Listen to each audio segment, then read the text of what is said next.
So for this one, you're going to estimate. So that means you're going to have an educated guess. So you're not just guessing on a whim, but you're taking an educated guess for how long the worm is.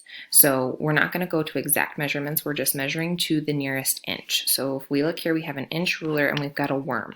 So an estimate for the length of the worm is about 2 inches. And I'm going to show you how we got that. You're going to use a ruler to measure the length of the worm.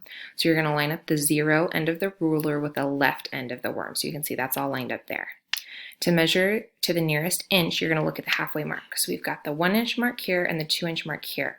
So I'm going to show you how you decide, do we go with about 1 inches or about 2 inches? When you look at the halfway mark, you're going to see, is this over that halfway mark or under? If it's under, you're going to go to the nearest side.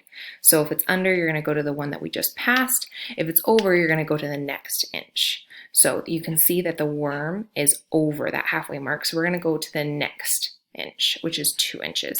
So is the worm longer or shorter than the halfway mark? We said that it is longer. And read the numbers closest to the right end of the worm,